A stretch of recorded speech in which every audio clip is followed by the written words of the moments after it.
حضور نبی کریم صلی اللہ علیہ وسلم سے سوالات کرنے شروع کیے دین کے بارے میں. اتنا لمبا سفر کر کے اسی غرض سے آئے تھے کہ دین کے بارے میں رسول کریم صلی اللہ علیہ وسلم سے معلومات حاصل کریں. تو انہوں نے سوالات کرنے شروع کر دیا.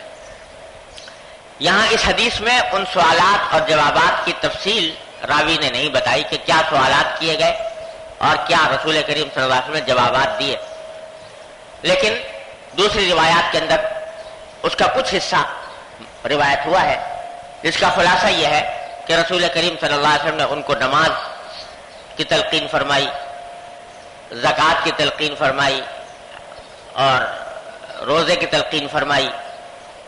بعض روایات میں حج کا ذکر بھی آتا ہے کہ اس کی بھی تلقین فرمائی، اور ساتھ ساتھ جن چیزوں سے ان کو بچنا چاہیے، پرہیز کرنا چاہیے، وہ بھی بتایا. شراب اس وقت حرام ہو چکی تھی تو آپ نے شراب کی حرمت کا حکم بھی بتایا، اور ساتھ میں یہ بھی بتایا کہ اللہ تعالیٰ نے جس طرح شراب حرام کی ہے تو جن برتنوں میں اس زمانے میں شراب بنائی جایا کرتی تھی ان برتنوں کا کبھی استعمال منع کر دیا گیا تھا، تاکہ کہیں ایسا نہ ہو کہ ان برتنوں کے استعمال سے پھر یاد آ جائے وہ شراب اور پھر لوگ استعمال کرنا شروع کر دیں. تو اس کی یہ احکام رسول کریم صلی اللہ علیہ وسلم نے بیان فرمائے.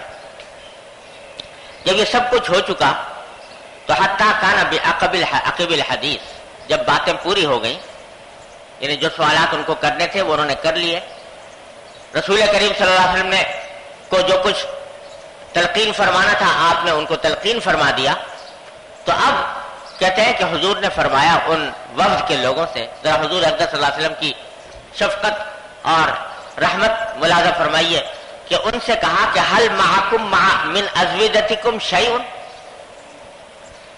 کہ آپ لوگ جو سفر کر کے آئے ہو تو اپنے ساتھ کچھ نہ کچھ کھانے پینے کا سامان لائے ہوگے، توشہ سفر کا، زیادہ سفر کچھ ساتھ ہوگا، تو اس میں سے کچھ بچا ہوا آپ کے پاس ہے آپ کے کجاووں میں، سواریوں میں؟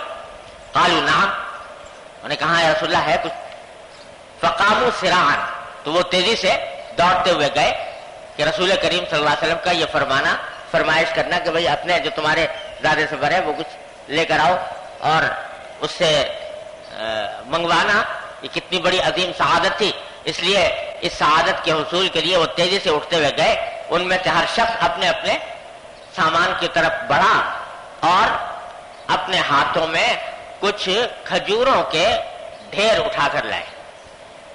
دونوں ہاتھوں میں بھر بھر کے ہر آدمی کھجوروں کا کہ کچھ ڈھیر اپنے اپنے اس میں سے لے کر آئے، اور پھر ایک چمڑے کا دسترخوان بچھایا گیا اور وہ ساری کھجوریں اس دسترخوان پر رکھ دی گئی. اللہ، رسول کریم صلی اللہ علیہ وسلم کے پاس کے ہاتھ میں اس وقت ایک چھڑی تھی، اور راوی کہتے ہیں کہ وہ چھڑی اتنی لمبی تھی کہ 2 ذراع سے کم تھی اور 1 ذراع سے زیادہ تھی، یعنی 1.5 ذراع کے قریب ہوگی، اتنی لمبی چھڑی. اور حضرت صلی اللہ علیہ وسلم اکثر و بیشتر وہ چھڑی اپنے ساتھ رکھا کرتے تھے، اور جب چلتے تو بعض اوقات اس چھڑی کا سہارا بھی لیا کرتے تھے، اور بہت کم ایسا ہوتا تھا کہ آپ اس چھڑی کے بغیر باہر تشریف لے جائیں. تو آپ کے ہاتھ میں اس وقت وہ چھڑی تھی تو ایک ڈھیر پڑا ہوا تھا کھجور کا، تو اس کی طرف آپ نے چھڑی سے اشارہ کرتے ہوئے فرمایا کہ کیا تم ان کھجوروں کو عضوز کہتے ہو؟ یعنی نام جو ہے ان کھجوروں کا، کیونکہ وہ کھجوریں بحرین سے لے کر آئے تھے، تو بحرین 1,500 میل دور کا علاقہ، وہاں پر زبان، مزاج اور عادتیں وغیرہ یہاں سے مختلف تھیں. تو مدینہ منورہ میں بھی کھجوریں ہوتی تھی، لیکن وہ کھجوریں اور نام ہوتے تھے ان کے، اور بحرین کے اندر جو کھجوریں اگائی جاتی تھی تو ان کے نام اہل بحرین نے اور رکھے ہوئے تھے. تو آپ نے چھڑی سے ایک ڈھیر کی طرف اشارہ کر کے فرمایا کیا تم اس کو عضوز کہتے ہو؟ تمہارے ہاں اس کھجور کا نام عضوز ہے؟ تو لوگوں نے کہا ہاں یا رسول اللہ، اس کو ہم عضوز کہتے ہیں. پھر دوسرے ڈھیر کی طرف اشارہ فرمایا تسمون ھذا الصرفان، کیا آپ اس ڈھیر کو صرفان نام رکھا ہوا ہے؟ آپ کے ہاں صرفان کہتے ہیں؟ قالوا نعم، انہوں نے کہا ہاں یا رسول اللہ. پھر تیسرے ڈھیر کی طرف اشارہ فرمایا کہ سمون ہادل برنی، کیا اس کھجور کو آپ برنی کہتے ہو، برنی نام رکھتے ہو؟ انہوں نے کہا کہ جی ہاں۔ اب یہ ظاہر یہ ہے کہ رسول کریم صلی اللہ علیہ وسلم کو یہ نام بذریعہ وحی بتائے گئے تاکہ ان لوگوں کو ایک مرتبہ پھر رسول کریم صلی اللہ علیہ وسلم کے صاحب وحی ہونے کا مشاہدہ ہو جائے۔ حضرت حیان ابن منقذ کو تو اللہ تعالیٰ نے مشاہدہ کرا دیا تھا، منذر کو مشاہدہ کرا دیا تھا، لیکن سارے وقت جو چل کر آئے ہیں ان کو بھی تھوڑا سا مشاہدہ ہو جائے، تو آپ نے اس کا یہ طریقہ اختیار فرمایا۔ اللہ تبارک و تعالیٰ نے وہ نام جو وہاں پر لیے جاتے تھے حضور اقدس صلی اللہ علیہ وسلم کو بتلا دیے، آپ نے نام لے کر اشارہ فرمایا۔ جب تیسرے ڈھیر کے بارے میں فرمایا کہ کیا یہ تم اس کو برنی کہتے ہو، تو انہوں نے کہا جی ہاں۔ تو آپ نے فرمایا کہ یہ برنی جو ہے یہ تمہاری تمام کھجوروں میں سب سے بہتر کھجور ہے، اور یہ جلدی پکنے والی ہے، زیادہ پک جاتی ہے، اچھی پک جاتی ہے، اور یہ تمہارے سب سے زیادہ بہتر ہے اور سب سے زیادہ برکت والی ہے یہ برنی کھجور۔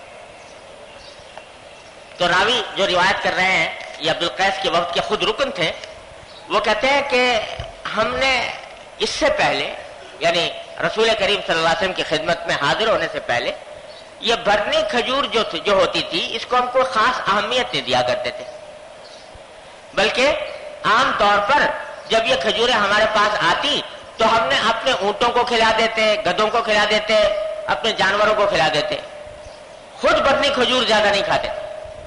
لیکن جب رسول کریم صلی اللہ علیہ وسلم نے فرمایا کہ یہ برنی کھجور تمہاری تمام کھجوروں میں سب سے زیادہ بہتر ہے، اور یہ فرمایا کہ اس میں برکت بھی زیادہ ہے، تو اس کے بعد جب ہم واپس گئے بحرین تو ہم میں سے ہر شخص کے دل میں برنی کھجور کی عظمت پیدا ہو گئی، اور جسے دیکھو وہ اپنے نخرستان میں برنی کھجور اگا رہا ہے، تو برنی کھجوریں زیادہ سے زیادہ اگنی شروع ہو گئی، اور ہمارے دوسری جو کھجوریں ہیں وہ کم ہوتی چلی گئی اور برنی کھجوروں میں اضافہ ہو گیا، اور ہم نے اس کھجور کی برکت کا اپنی آنکھوں سے مشاہدہ کیا، اپنی آنکھوں سے دیکھا کہ واقعتاً یہ کھجور بڑی برکت والی ہے۔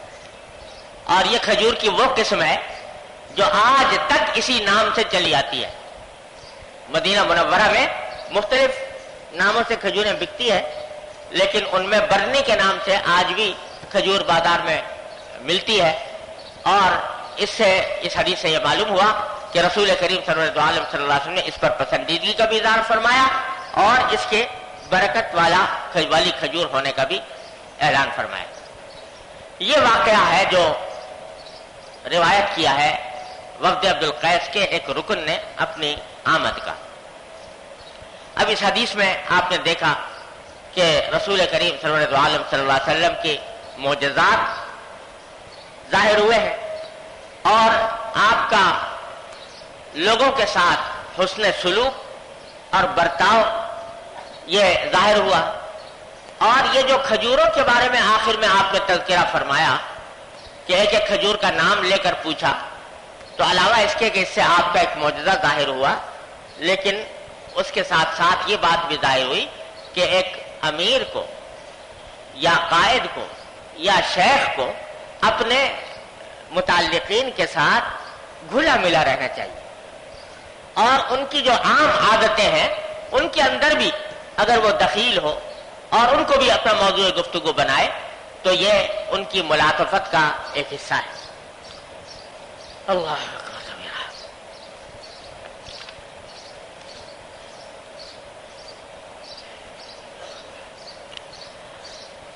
یہ یہاں تک جو حدیثیں آ رہی تھیں، اب تک کئی ہفتوں سے چل رہی تھیں، ان کا موضوع یہ تھا کہ آداب مجلس میں کس طرح بیٹھنا چاہیے، اور رسول کریم صلی اللہ علیہ وسلم کی جو سنتیں ہیں مجلس سے متعلق وہ ان احادیث کا موضوع تھیں، اور اس کے اوپر مختلف ابواب قائم کیے تھے امام بخاری رحمۃ اللہ علیہ نے۔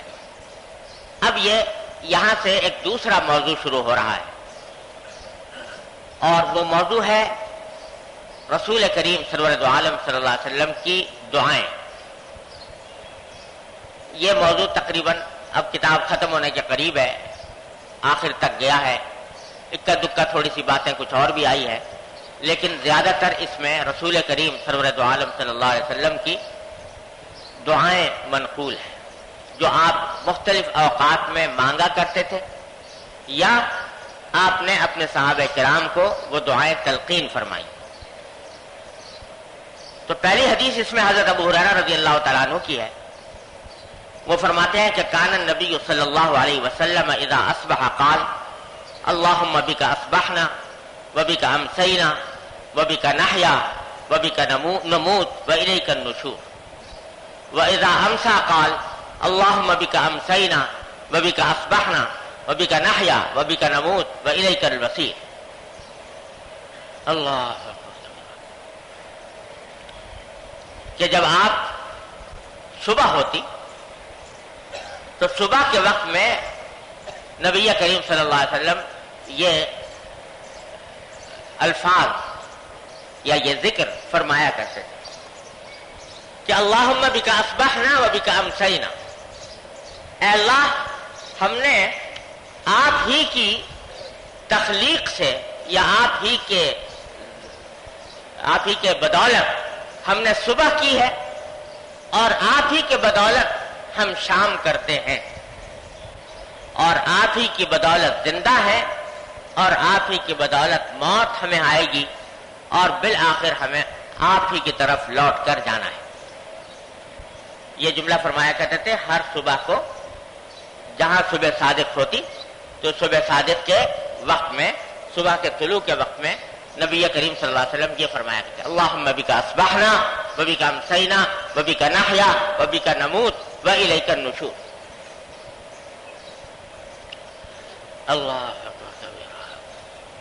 یہ دعائیں جو نبی کریم سرور دو عالم صلی اللہ علیہ وسلم نے مختلف اوقات میں تلقین فرمائی ہے، خود بھی وہ دعائیں کیا کرتے تھے اور اپنے صحابہ کرام رضی اللہ تعالیٰ عنہ اجمعین کو بھی تلقین فرماتے تھے۔ یہ عجیب و غریب نسخہ کیمیا ہے جو حضور اقدس صلی اللہ علیہ وسلم کا احسان ہے اس امت کے اوپر، احسان عظیم، کہ آپ نے ان دعاؤں کو تلقین فرمایا، اپنی امت کے لیے اس کو سنت بنایا۔ یہ دعائیں ایسی ہیں کہ در حقیقت ان کا مقصود یہ ہے کہ صبح سے لے کر شام تک کی زندگی میں ہر مرحلے پر اور ہر موڑ پر بندے کا تعلق اپنے اللہ کے ساتھ استوار ہو جائے۔ یاد رکھیے کہ حضرات صوفیاء کرام، اولیاء اعظام، ان کی ساری جد و جہد، ان کی ساری ریاضتوں، سارے مجاہدات کا جو مقصود اصلی ہے وہ ہے اللہ جل جلالہ کے ساتھ تعلق مضبوط کر لینا۔ یہ جتنے آپ نے کبھی سنا ہوگا کہ صوفیاء کرام مجاہدات کراتے تھے، جو کوئی شخص صوفیاء کرام کے پاس اپنی اصلاح کے لیے جاتا تو اس سے مشقیں کرائی جاتی تھیں، ریاضتیں کرائی جاتی تھیں، مجاہدات کرائے جاتے تھے، اور یہ جتنے اذکار اشغال صوفیاء کرام کے ہاں منقول ہیں، یہ نقشبندی سلسلے کے اشغال ہیں، یہ چشتی سلسلے کے اشغال ہیں، ان سب کا جو مقصود اعظم ہے وہ یہ ہے کہ بندے کا تعلق اپنے اللہ کے ساتھ مضبوط ہو جائے، اور اس تعلق کو مضبوط کرنے کے لیے دعا سے بہتر اور دعا سے زیادہ مؤثر کوئی اور طریقہ نہیں کہ بندہ اپنے اللہ کے سامنے منگتا بن جائے، ہر قدم پر اللہ تبارک و تعالیٰ کو پکارتا رہے، اللہ تبارک و تعالیٰ سے مانگتا رہے اور اپنی ساری حاجتیں بارگاہ الہی میں پیش کرتا رہے۔ اب ہمارا آپ کا حال یہ ہے کہ سوچ کے بھی دعا مانگ لیں تو غنیمت ہے۔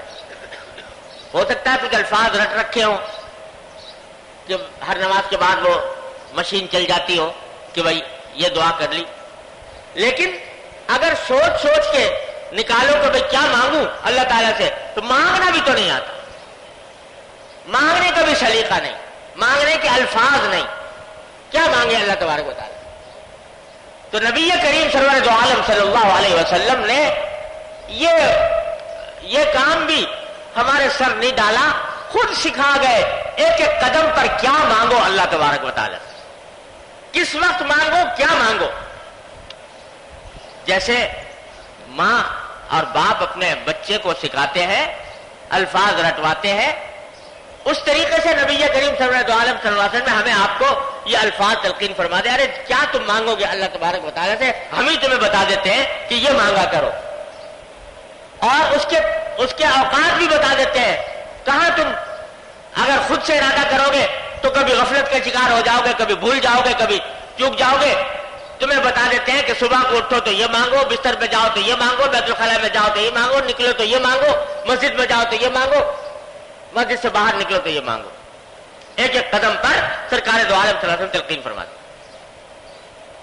اب ہمارا کام صرف اتنا ہے کہ اس کو یاد کر لے اور مشق کر لے کہ ان اوقات پر مانگ لیا کریں اللہ تبارک و تعالی۔ یاد رکھو ان میں سے ایک ایک دعا ایسی ہے کہ اگر اللہ تبارک و تعالی ان میں سے ایک دعا بھی قبول فرما لے یقیناً بیڑا پار ہو جائے۔ ایک مرتبہ کی دعا بھی قبول ہو گئی جو سرکار دو عالم صلی اللہ علیہ وسلم کی سکھائی دعا، ایسی دعائیں تلقین فرمائی۔ مگر ناقدری ہے ہماری کہ سب کچھ روٹی پکا کر کھانا تیار کر کے رکھ کے چلے گئے رسول کریم صلی اللہ علیہ وسلم۔ ہمارا کام صرف اتنا ہے کہ اٹھائیں اور کھا لیں، وہ اٹھا کر بھی نہیں کھایا جاتا اور اس کا بھی اہتمام نہیں ہوتا۔ اب اس کا کیا علاج؟ تو یہ حضور اقدس حضرت امام بخاری رحمۃ اللہ علیہ نے یہاں آخر میں یہ دعائیں بتا دی ہیں کہ دیکھو حضور یہ اذکار فرمایا کرتے تھے، خدا کے لیے یاد کر لو ان کو۔ کوئی مشکل کام نہیں ہے، کوئی مشکل کام نہیں ہے۔ دعاؤں کی کتابیں چھپی ہوئی ہے، مناجات مقبول چھپی ہوئی ہے، اس میں حضرت والا نے ساری دعائیں جمع فرما دی ہیں، اور بزرگوں کی بھی نے بھی کتابیں لکھی ہیں جن کے اندر دعائیں منقول ہیں۔ آخر میں مجنا کارا نے بھی ایک چھوٹی سی کتاب پرنور دعائیں کے نام سے لکھ دی ہے، اس کے اندر بھی دعائیں جمع کر دی ہیں، اس کو لے لو ان میں سے کوئی اور یاد کرنے کا اہتمام کرو کہ یہ دعائیں یاد ہو جائیں۔ ساری دنیا کے کاموں میں وقت ضائع کرتے ہیں، رسول کریم صلی اللہ علیہ وسلم کے بتائے ہوئے اس نسخے پر خدا کے لیے عمل کر کے دیکھ لو۔ جس اللہ کے بندے کی زندگی صبح سے لے کر شام تک سرکار دو عالم صلی اللہ علیہ وسلم کی سکھائے ہوئے اذکار اور ادعیہ میں بسر ہو، ممکن نہیں ہے کہ وہ ایسا شخص وہ گمراہ ہو جائے، غلط راستے پر ہمیشہ کے لیے چلا جائے۔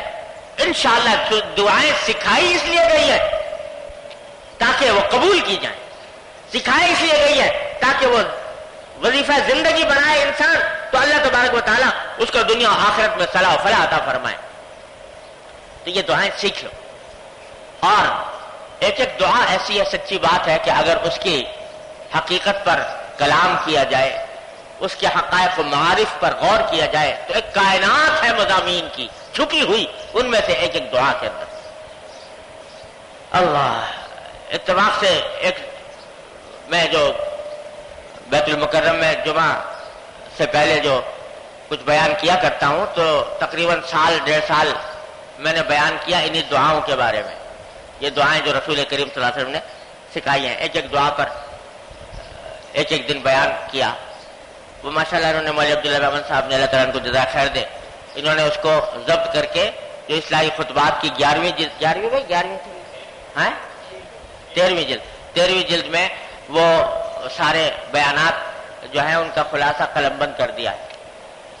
وہ بھی اگر آپ مطالعہ فرماؤ تو اس سے اندازہ ہو کچھ کہ ان دعاؤں کی کیا عظیم فوائد ہیں اور کیا ان کے اندر حقائق و معارف پوشیدہ ہے۔ جب بندہ صبح کو اٹھنے سے پہلے، صبح کو اٹھتے ہی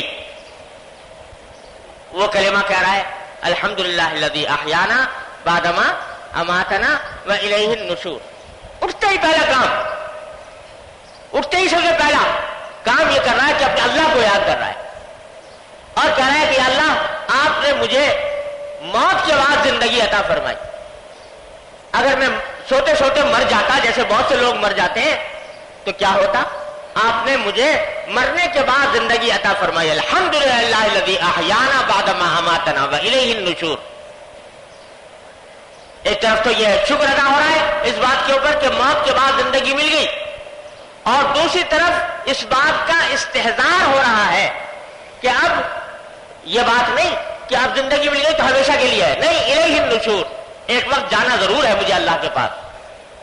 صبح اٹھتے ہی اپنے اللہ کو یاد کر رہا ہے، اللہ کا شکر ادا کر رہا ہے، اور جو زندگی ملی ہے اس کو نعمت سمجھ رہا ہے، اور ساتھ ہی یہ بھی یاد کر رہا ہے کہ یہ ہمیشہ رہنے والی نہیں ہے، ایک وقت مجھے جانا بھی ہے. اگر یہ سوچ کر آدمی صبح کو اٹھے گا تو کیا کرے گا؟ دن میں جو اس کا تقاضا یہ ہے کہ دن میں یہ سوچے کہ یہ نعمت مل گئی اللہ کی دی ہوئی، اور پتہ نہیں کب تک ہے کب تک نہ رہے، تو اس دن کو اللہ کی مرضیات میں گزارنے کی کوشش کرے.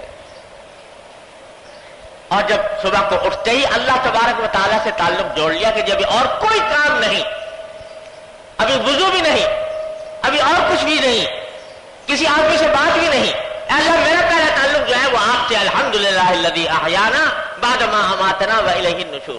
پہلا تعلق اللہ تعالیٰ نے جوڑ لیا. اللہ تعالیٰ ایسے آدمی کو نامراد کریں گے، ایسے آدمی کو ناکام کریں گے جو سب سے پہلے تعلق اٹھتے ہی سب سے پہلے روز کہتا ہے لمیا اور سب کسی سے تعلق نہیں قائم کرتا، میں پہلے سب سے پہلے آپ سے تعلق جوڑتا ہوں. ایک حدیث میں آتا ہے کہ جب بندہ بیدار ہوتا ہے صبح کو، بڑی عجیب غریب حدیث ہے کہ جب بندہ صبح کو بیدار ہوتا ہے تو بیدار ہوتے ہی اس کی آنکھ کھلتے ہی ایک فرشتہ پہنچ جاتا ہے اس کے پاس، ایک شیطان پہنچ جاتا ہے. ایک فرشتہ پہنچ جاتا ہے، ایک شیطان پہنچ جاتا ہے. تو شیطان پہنچ کر یہ چاہتا ہے کہ یہ میرا آدمی بن جائے. اب صبح ہو رہی ہے، نیا دن شروع ہو رہا ہے اس کا، تو میں اس کو اپنے قابو کر لوں اور اپنے ماتحت لے آؤں، میرے حکم پہ چلے یہ. اور فرشتہ چاہتا ہے کہ یہ اللہ تعالیٰ کے حکم پہ چلے. دونوں میں مقابلہ ہوتا ہے کہ دیکھیں یہ آدمی میرا بنتا ہے یا تیرا بنتا ہے، اس وقت مقابلہ ہوتا ہے. تو حدیث میں فرمایا کہ اس وقت میں اگر بندہ اللہ کو یاد کر لے، اللہ کا ذکر کر لے، تو شیطان نامراد ہو جاتا ہے کہ اب یہ میرا بندہ نہیں رہا، اس نے تو کئی اور تعلق قائم کر لیا، اللہ تبارک و تعالیٰ سے تعلق قائم کر لیا، لہذا اب یہ میرا بندہ نہیں، اب میرا اس کے اوپر بس نہیں چلے گا. اللہ تبارک و تعالیٰ کو اپنی حفاظت میں لے لیں گے تو وہ نامراد ہو جاتا ہے. اسی طرح فرمایا کہ رات کو سوتے وقت جب سونے لگتا ہے بندہ تو اس وقت بستر کے اوپر جاتے وقت اس وقت بھی فرشتہ بھی آ جاتا ہے، شیطان بھی آ جاتا ہے. شیطان کہتا ہے یہ اس حالت میں سوئے کہ میرا بندہ بن کے سوئے، میرا آدمی بن کے سوئے، کہ تاکہ اگر اس کا بیچ میں انتقال ہو جائے تو میں اس کو اپنے ساتھ جہنم میں لے جاؤں، یہ چاہتا ہے. لیکن اگر اللہ کا بندہ اللہ کو یاد کر کے سوئے گا تو شیطان نامراد ہو جاتا ہے کہ جی بس میرا داؤ اس کے اوپر نہیں چلے گا. یہ حدیث میں رسول کریم سرور دو عالم صلی اللہ علیہ وسلم نے ارشاد فرمایا. تو اس لیے تلقین فرمایا کہ اٹھتے ہی یہ کہو، چلو بھائی اٹھ گئے، اللہ کا نام لے الحمدللہ. اب آگے بیت الخلا میں جانے لگے، اللہم انی اعوذ بک من الخبث والخبائث، باہر نکلنے لگے، غفرانک الحمدللہ الذی اذھب عنی الاذی وعافانی. فجر کی نماز کو جانے لگے، روانہ ہوئے فجر کی نماز کے لیے، تو اللہم اجعل فی قلبی نورا وفی بصری نورا وفی سمعی نورا وعن یمینی نورا وعن شمالی. یا اللہ میرے قلب میں نور، میرے آنکھ میں نور، میرے سمع میں، کانوں میں نور، میرے آگے نور، میرے پیچھے نور، میرے اوپر نور، میرے پیچھے، میرے نیچے نور. یا اللہ میں چاروں طرف نور سے بھر دیجئے مجھ کو. یہ مانگتا ہوا جا رہا ہے آدمی. وہ اللہ کا بندہ جس نے اٹھتے ہی سب سے پہلے اللہ کے ساتھ رابطہ قائم کیا اور پھر جو کام کیا وہ اللہ تعالیٰ کے نام پر کیا. باہر نکلا اللہ ہی کی عبادت کے لیے جا رہا ہے، راستے میں مانگتا ہوا جا رہا ہے کہ یا اللہ مجھے نور سے بھر دیجئے، اللہم اجعلنی نورا، یا اللہ مجھے مسلسل نور بنا دیجئے. اور مسجد میں داخل ہو رہا ہے تو اللہم، اور صبح صادق ہو رہی ہے تو کہہ رہا ہے اللہم بک اصبحنا وبک امسینا وبک نحیا وبک نموت. اے اللہ صبح ہوئی تو آپ کی بدولت ہوئی، آپ کی رحمت نہ ہوتی تو صبح کہاں سے آتی؟ جو صبح ہوئی وہ آپ کی رحمت سے ہوئی. ذرا غور تو کرو کیا کیا معانی پوشیدہ ہے اس میں کہ اللہ آپ ہی کی بدولت ہمیں صبح نصیب ہوئی. کیا مانا؟ ایک تو یہ کہ مر نہیں گئے سوتے سوتے، کتنے ہیں جو سوتے ہوئے مر جاتے ہیں. دوسرا یہ کہ یہ صبح جو نکل رہی ہے اے اللہ ہمارے بس میں تھا کہ صبح کو نکال دیتے. اگر رات کا اندھیرا چھایا ہوا ہوتا اور چھایا ہی رہتا تو ہمارے بس میں تھا کہ ہم یہ نکال دیتے.